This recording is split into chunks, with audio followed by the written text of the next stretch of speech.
I knew something was rotting beneath the surface the moment I got that company-wide friendly reminder from HR. Subject line. Action required. NDA and contractor policy. Update smiling face with smiling eyes.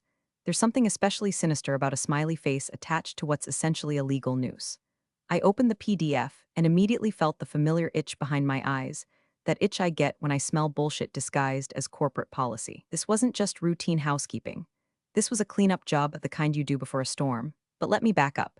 By that point, I'd been working at Virelia Systems for 8 years. Senior backend engineer, title barely updated since Obama was in office, despite leading half the infrastructure build solo. You know the type, quiet, competent, a ghost in the meeting room until someone breaks the production pipeline. Then suddenly everyone's Slack explodes with that "Dana, please help." My badge still beeped green. My PTO bank was always maxed out. And if someone asked who kept the dev environment stable, they'd blink, tilt their heads, and go, "Oh right, Dana." I wasn't flashy. But I was the reason the place still ran.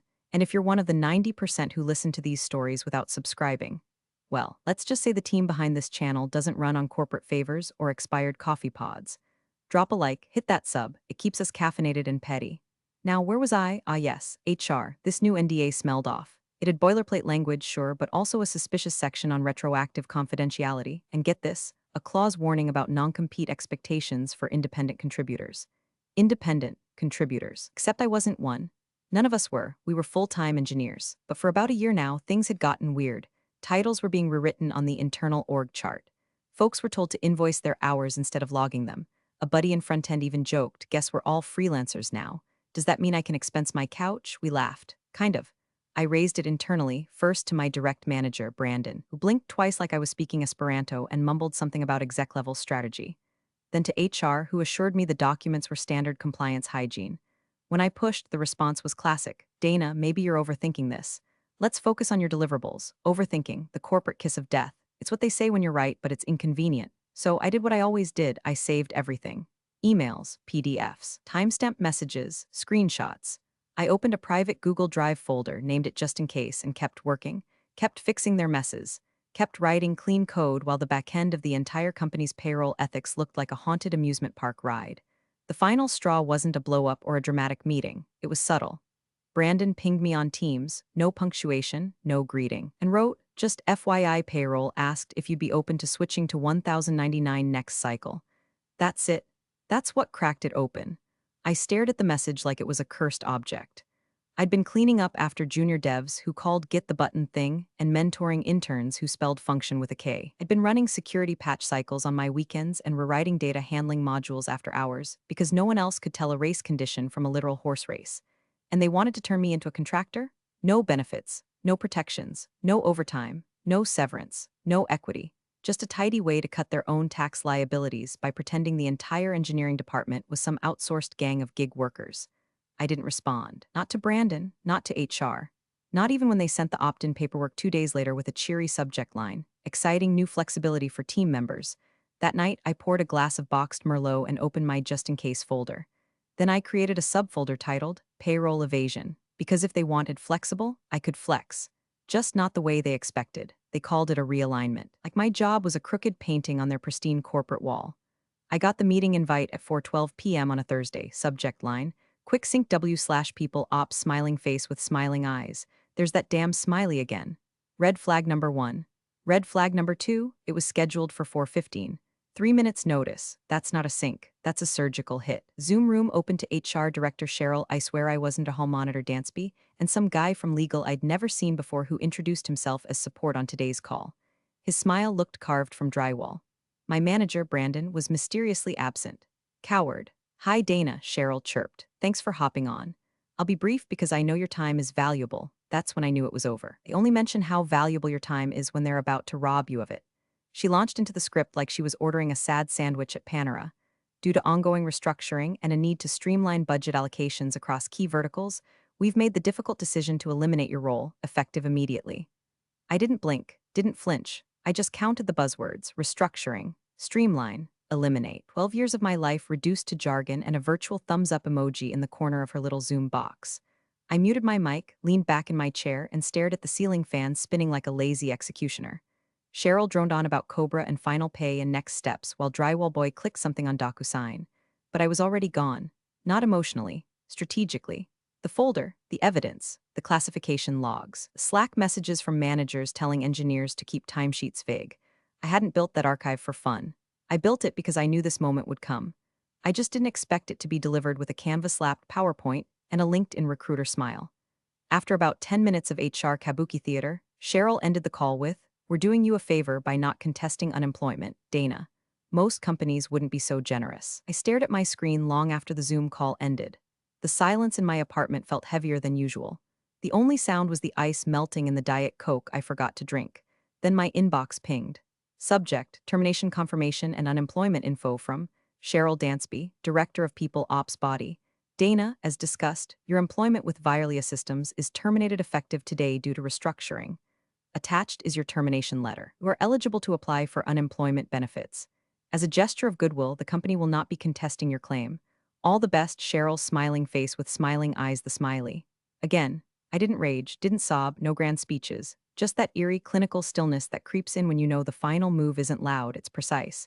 I clicked reply all, typed 6 words. Thank you for this favor. Then I added a recipient to the CC line. Dolgov at Postmaster Dolgov, the Department of Labor's intake. Attached, a zip file labeled contractor classification evidence. Inside, every piece of proof I'd been sitting on. Emails from finance, memos from legal, internal Slack threads, an Excel sheet with all 74 engineers I knew were misclassified, including myself, including the guy legal just used as support on today's call. I hovered over send for exactly 3 seconds, then clicked. I didn't feel victorious. Not yet, but I did feel clean, like finally setting a bone that had been broken for years. Painful, sure, but finally right. I sat in the glow of my monitor like it was a campfire and I was about to burn down the village. Outside, the sky was rust orange, like God himself had hit a Snapchat filter called arson. But inside my apartment, it was just me, a lukewarm can of La Croix, a laptop that suddenly felt more powerful than any courtroom. I didn't cry. That would have made sense, but no tears came, no yelling. Just this hollow, floating calm, like the silence after a hard drive dies and takes 10 years of photos with it. The part of me that had clung to hope, to dignity, to the notion that good work protected good workers, that part had already been put out back with the office ficus and the half-used post-it rolls. They didn't just fire me. They freed me. I opened the folder titled Payroll Evasion. My cursor hovered over it like it was radioactive. Then I double-clicked. Inside, a mosaic of corporate rot. Screenshots of Slack conversations where managers coach people to log less than 30 HRS/week for compliance optics.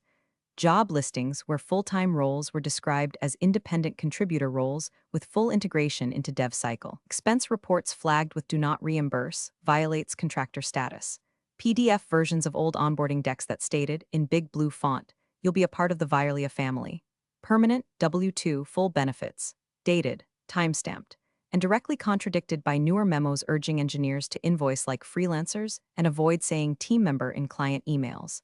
I dragged in a new document, aimed at formal misclassification report Virelia Systems. Then I started writing. I didn't embellish, didn't dramatize, just facts, cold and stacked like bricks. Each section had headers, job descriptions, VSIRS guidelines, internal communications, payroll practices, retaliation patterns. I included names, dates, attachments, even hyperlinks to the Department of Labor's own criteria. My tone was clinical, less whistleblower, more coroner. I listed all 73 engineers I knew had been quietly moved from W-2 to 1099 or had been onboarded under the lie of permanency. Some still had the company laptop. Some had never even been told they were contractors, just stopped receiving benefits without notice. They were told to check their classification in the portal, as if they'd misread their own livelihoods. I laid it all out, section by section. By 2:40 a.m., I had a 22-page report and an evidence folder with enough weight to knock out a mid-level compliance officer. But I didn't send it yet. Not out of doubt, out of respect. Because once it left my inbox, there was no pulling it back. No just venting. This wasn't a diary. It was a detonation device. I leaned back, eyes dry, spine tight. The radiator in my apartment kicked on with a metallic groan. That stupid noise it makes when it's trying too hard. Just like me for the last 8 years. Working weekends, babysitting interns, covering for VPs who couldn't explain version control if their Tesla keys depended on it. The eerie calm didn't leave, it deepened, and that's how I knew I was ready, because I wasn't chasing revenge. I was cleaning the system, like I'd done 1,000 times before, quietly, without credit, without thanks. Only this time the system was Virelia, and I wasn't debugging code. I was preparing an autopsy. The first email was short, just a file attachment and a sentence, supporting documentation for open claim employee misclassification. Sent from a burner Proton mail I spun up in 10 minutes. The kind of email address you'd use to confess a murder or cancel Comcast. The DOL investigator's auto-reply came back 2 minutes later. Name, Cynthia Morales. Signature block all formal and forgettable. Thank you for your submission. Case 21 to 47,803 has been opened under Department of Labor Wage and Hour Division. There it was, a number, a timestamp, and a path. I didn't sign my name, didn't need to. The evidence would speak louder than any speech I could give. And besides, they'd made it abundantly clear my voice didn't matter, until now. Now, every Slack thread I saved, every PDF I archived, every contractor memo I'd screenshotted while waiting for Jenkins to deploy became a bullet in the chamber. I sent another file the next day, then another. I spaced them out, 1 or 2 documents per day, never more, like feeding breadcrumbs to a very patient wolf. Meanwhile, I went silent. I didn't answer texts, didn't like posts, didn't drop a congrats on anyone's new job update. If someone reached out saying, "Heard what happened, you okay?" Let it sit unread. Not because I was mad, because I couldn't trust who was watching, but I did watch. LinkedIn became my surveillance station. My version of watching the house burn from the rearview mirror, that's how I saw it. A new job post for senior backend developer contract role, immediate start. Same language, same team, same responsibilities, but now with a fancy little disclaimer, independent contributor model, not eligible for employee benefits. That was me, that was my role, repackaged with a legal condom and pushed out into the wild like no one would notice. Except I did. And so did Cynthia eventually. Each job listing was another nail. Each reposted flexible work opportunity a breadcrumb that led right back to a spreadsheet I had already sent.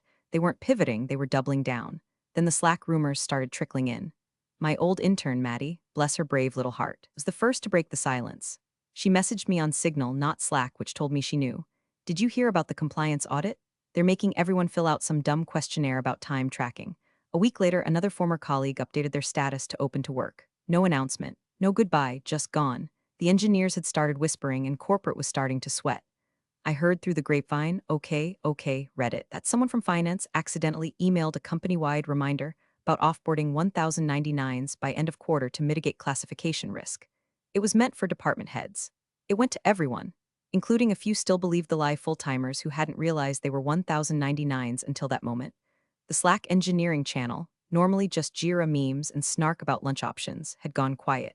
Then weird. Like corporate was pushing pre-written messages through management to look spontaneous. One post read, "Reminder, our flexible workforce model is a competitive advantage. Thanks for being agile, right?" They thought if they tossed enough buzzwords on the fire, the smoke wouldn't smell like fraud. But I wasn't done feeding the flames. Cynthia started replying directly now, asking for clarification, highlighting certain names. She was building her own map. I made sure she had every landmark she'd need. On Friday, I sent her a batch of onboarding documents with the metadata intact, PDFs created by HR but signed by managers. The files were dated months before any of us were told we'd been converted to contractors. The audit trail was clear. The misclassification wasn't an accident, it was a strategy. At 11:07 p.m., she replied, "Thank you, this is very helpful. We'll be in touch shortly." Shortly, I read that word a few times. Let it sit in my chest like a match waiting to be struck. They still didn't know it was me, and I wasn't ready to change that just yet, because the trap wasn't set. Not fully. Not until they tried to wriggle free, only to realize the chain around their ankle was welded shut. It started with a text that just said, "Do you have 5 minutes? I'm using my personal phone." It was Becca. She was one of the few people at Virelia who actually asked how I was doing during the long nights we debugged API failures or stayed late prepping for demo day disasters. We weren't best friends, but we'd eaten enough lukewarm falafel wraps together in the war room to earn each other's trust. We met in the parking lot of a Safeway at 9:30 p.m. She climbed into my car like we were planning a bank heist and looked around before speaking. "I have to whisper this or I'll combust," she said, half laughing. "Finance is a full-blown crime scene right now." I didn't interrupt, just nodded, let her go. They've got these spreadsheets open in some locked-down channel, trying to calculate what it would cost to reclassify people. Like, retroactively. HR's panicking because legal's making them draft apology memos that'll never see daylight. People are saying words like back pay and IRS thresholds like they're ordering lunch. Then she dropped the one that made my jaw tick. "The CTO's been in every HR meeting this week. That man hadn't stepped foot in the HR wing in 6 years. He thought PTO was a brand of kombucha. If he was showing up now, it wasn't for employee morale. It was because the walls were cracking, and they didn't know which one would fall first." Becca sipped from a Gatorade like she was washing poison from her mouth. "They know something's coming, they just don't know from where." I didn't confirm or deny. Just squeezed her arm and told her to stay invisible. When she got out, she looked at me like she knew I wasn't just sipping boxed Merlot and job hunting. I was lighting matches in the crawl space.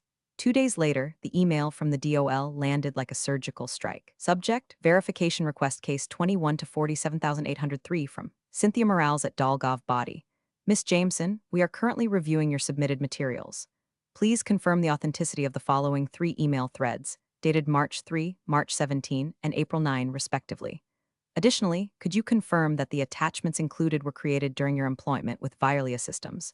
If possible, please respond by COB Thursday. Thank you for your cooperation. Cynthia Morales, Wage and Hour Division, U.S. Department of Labor. I stared at the message for a long time. It wasn't a casual check-in. It was a legal checkpoint. I opened the referenced emails. Yep, all mine. March 3rd was the one where Brandon told me, keep it under 30 hours so we're safe from W-2 thresholds, lol. March 17th had Cheryl sending out a contractor onboarding doc and reminding managers, don't call them employees, even if they have a Virelia email. April 9th, that was the gem, an HR slide deck titled Benefits Cost Savings, Contractor Conversion Opportunity. I replied with one line, confirmed. All emails and documents authentic and created by me during full-time employment at Virelia Systems. Attached, original, EML files with headers. Our data intact, no edits. If they wanted a clean chain of custody, I'd give them one. I'd give them the kind of digital trail you couldn't scrub with bleach and prayer. After hitting send, I leaned back and exhaled through my nose. This wasn't some petty retaliation anymore. This wasn't even about me. They had tried to turn people into ghosts. Taxless, benefit-less, disposable ghosts. Just floating hands on keyboards they didn't have to pay for properly. And now, the ghosts were showing up in court documents. The best part? They still didn't know who was feeding the fire. Every time Becca messaged me another update, like the sudden hiring of a compliance consulting firm or the rumor that HR was being restructured, I just replied with the same emoji. Eyes, let them chase shadows. Let them host their damage control meetings with words like alignment and risk posture, while the Department of Labor quietly sharpened its knives. I wasn't hiding, I was waiting. And the moment they looked under the wrong rock, they were going to find the fuse already lit. It came on a Wednesday morning, wrapped in corporate fleece and spun sugar, the email from People Ops with the subject line, clarifying our compliance posture moving forward. I could practically hear Cheryl Dansby's voice through the screen, calm, insufferably neutral, the same tone she used when she once told an engineer his maternity leave was technically non-essential. The body of the email was full of the usual nothing: alignment with federal expectations, leveraging our flexible talent model, appreciation for your adaptability. But buried in bullet point 3 was the real payload. As part of this transition, we'll be updating classification statuses to better reflect our evolving workforce. Team members currently engaged under hybrid or independent arrangements may receive new freelance contracts. Please review and sign by Friday EOD to ensure continuity of access and payment. Let me translate, we're in deep shit. Sign this fake freelance contract to make our crimes look consensual. They were trying to backfill history. Rewrite payroll fiction with panicked ink. If this were a movie, would be the part where the villain starts shredding documents while the cops pull into the parking lot. I didn't even have to dig for fallout anymore. It was floating in the wind. 3 hours later, I got a signal message from Mateo, a junior engineer I used to mentor back when he still used the word merge like it meant traffic. He'd been smart, hungry, and just naive enough to believe that hard work would equal stability. I used to help him debug his Jenkins pipelines. Now he was sending me snapshots of the apocalypse. You didn't get this from me, he wrote, but someone left this in the printer room. It was just sitting there like a ticking bomb. Attached was a memo, internal, marked confidential, titled Contractor Compliance Risk Matrix Red Flag Cases. Paragraph 2 sealed it, per legal review. The audit trigger was escalated following documentation received from a former employee. This individual's submissions included corroborating evidence across multiple departments, indicating systemic misclassification dating back at least 5 fiscal years. I stared at the screen. Let the words wash over me like a warm bath of schadenfreude. They still didn't know it was me. They were scanning the wrong floors, pulling the wrong badge records, probably interrogating the loudmouths and the HR critics. I hadn't raised my voice. I hadn't raised hell. I just raised a hand, pointed, and that had been enough. The memo also listed mitigation strategies, which included retrospective contractor agreements, narrow scope rewrites for job descriptions, and my favorite, internal comms to control narrative preemptively. Control the narrative, honey. You lost control when you sent that first smiley face termination email. I could picture it so clearly. Execs in their little glass box conference rooms, eyes twitching, voices tight, asking each other who the mole was. Cheryl rifling through Slack logs, the GC yelling into muted Zoom calls, and Brandon, probably pretending not to exist, still using words like pivot while the ship split down the middle. Another ping came from Mateo. A photo, this time, of a whiteboard someone forgot to erase in the HR war room. If identity of former employee is uncovered, right arrow direct engagement. Offer settlement? I laughed out loud. They were trying to figure out if they could buy silence they didn't know was already roaring inside an official investigation, like putting a band-aid on a bullet hole in a submarine. I didn't need a microphone.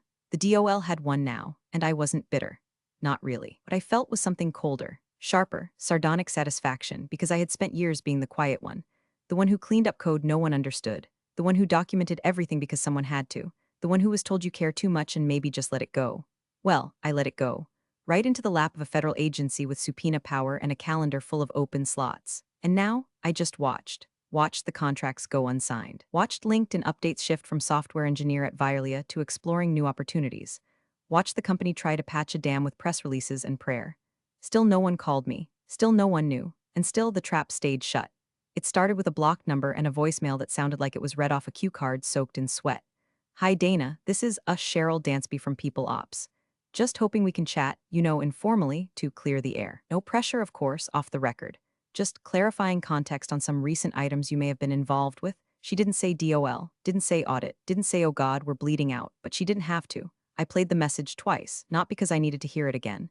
I just liked the way her voice cracked at the end, right before she hung up. Like even her breath knew this was over. 3 minutes later, an email appeared in my inbox. Not from Cheryl this time.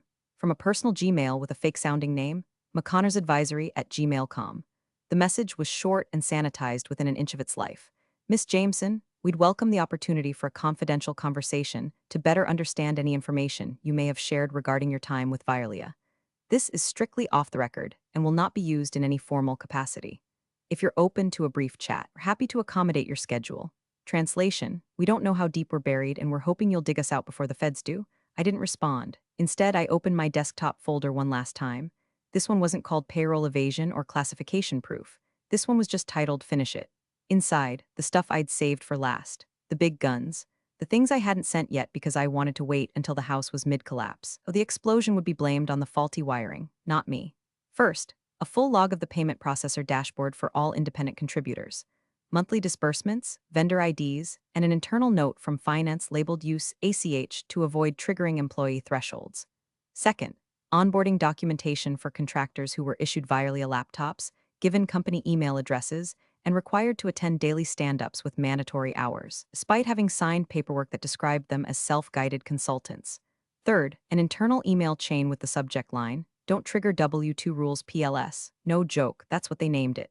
Cheryl had replied ACK with a smiley face, again with the damn smileys. I zipped the files, encrypted them, and uploaded them through the Department of Labor's secure portal. It took 10 minutes. I didn't even need to write a message this time. The evidence could sing for itself. Then I closed the laptop and went to make coffee. 4 hours later, my phone buzzed. It was Becca. No preamble, just a message. The GC just walked out of the building. Looked like he'd seen a ghost. Did you? I stared at the screen for a long moment. Smiled. Did I? Did I send the one thing that confirmed what they were still praying was just smoke and shadows? Did I hit them so clean, so quiet? I didn't even realize they were bleeding until the boardroom started spinning. I didn't respond, didn't type yes, didn't wink, didn't send a cryptic emoji, because silence at that point was louder than anything else I could say. They had spent months trying to figure out who was feeding the DOL, and now they had their answer. Not in a name, not in a voice, but in the shape of the hole left behind. They showed up in windbreakers, not dramatic. No flashbangs or SWAT vans, but still unmistakable. The kind of entrance that made the glass lobby suddenly feel a little colder. 3 agents from the Department of Labor's Wage and Hour Division, accompanied by 2 IT specialists from the Office of Inspector General. One carried a sealed envelope. Another wheeled in a cart with 3 external drives and a laptop that probably had more security clearance than half the executives combined. Security tried to act confused. HR tried to act calm. Legal didn't act at all, they just started sweating in unison like synchronized swimmers. Word spread in the building faster than a fire drill. Someone from facilities messaged Becca, "The feds are here." Cheryl looks like she aged 20 years in 5 minutes. They were taken to a glass conference room on the 3rd floor. Curtains drawn. Access logs requested. Admin permissions pulled. Devices tagged. 10:30 a.m. 3 executives had already left the building citing pre-scheduled off-site meetings. One of them, Brandon, of course, didn't even close his laptop. Just unplugged it mid-email and bailed like someone yelled compliance and lit a match. Cheryl tried to downplay it naturally. A company-wide Slack post at 11:07 a.m. read, "Team, you may see some external auditors in the building today. As part of our commitment to compliance excellence, we're participating in a routine labor classification review. There's nothing to be concerned about. Business as usual. Smiling face with smiling eyes, that damn emoji again. Corporate hospice care at its finest, but the lie didn't last long. At 1:13 p.m., someone leaked the real memo. Screenshot, confidential header.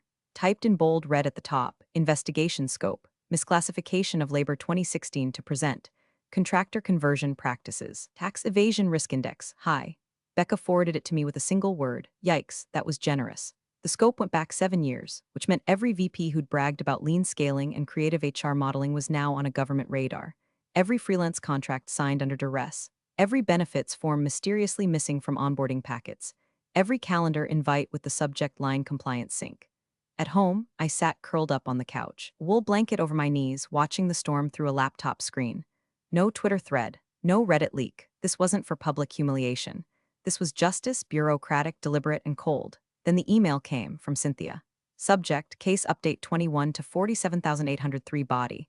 Miss Jameson, thank you again for your cooperation and the materials you provided. Based on your documentation, you have officially opened a formal case that includes all 74 engineers identified during our review.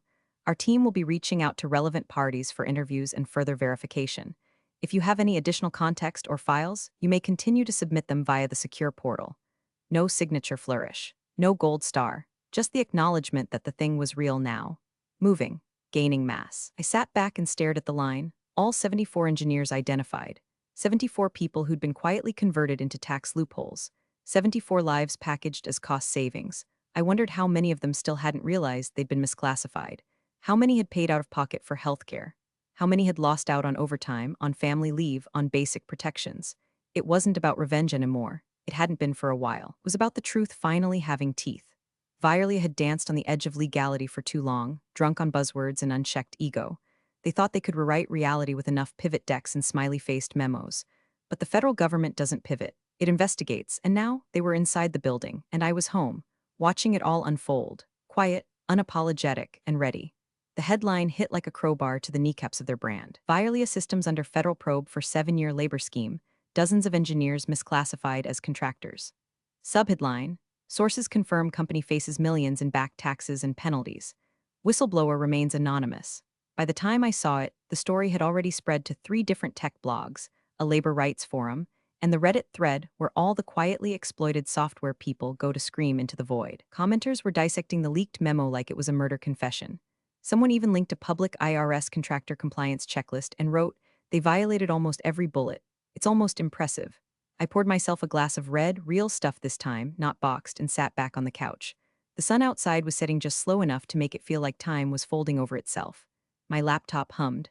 The email alert pinged, soft and indifferent. Subject: new opening full-time W-2 role, benefits plus equity from recruiter, confidential tech startup. I didn't open it. Not right away. Instead, I flipped over to the article again. A quote from one of the early engineers, someone I barely knew but remembered for always volunteering to fix other people's code at 2 a.m. Read, "We didn't even know we were being misclassified. It took someone brave to say what we were all too scared to admit." Brave? Not exactly. More like tired, methodical, just done. Another article quoted a leaked internal update from the board. Effective immediately, the CEO and head of HR have stepped down to allow the company to restructure its leadership in the wake of the investigation. Translation: the board pushed them out so fast their chairs were still spinning. Brandon had updated his LinkedIn with former in the title. Cheryl had deleted hers entirely. No apology, no acknowledgement, just vapor. Investors began pulling funding the next day. Their quarterly burn rate was suddenly very public, and nobody wants to bet on a tech company that might owe 7 figures in back taxes. One VC wrote a thread on ethical due diligence and got roasted in the comments for having backed Violia in the first place. The house was still burning, but I was already gone. Not with a bang, not with a press tour, just with a full inbox, a secure job lead, and the knowledge that every person who'd been used and misled was about to be counted on paper by law in dollars and damages. I picked up my glass, took a sip. The wine tasted like slate and smoke, honest and bitter. Then I clicked open the recruiter's email. "We're hiring senior engineers for a new platform. Full W-2, benefits, protected classification. Zero tolerance for misclassification. We're building this right. Below that, we'd be honored to have someone like you." I didn't smile, didn't gloat. Just let the cursor hover over reply, because this was the real favor. They let me walk out with everything. They thought they'd silenced me with a smiley face and a severance dodge. But I let them walk into the fire themselves. I just turned on the lights and held the door. Big thanks for watching, you sneaky seniors. Subscribe to keep the coffee pot brewing revenge. Your ex-colleagues won't know what hit him.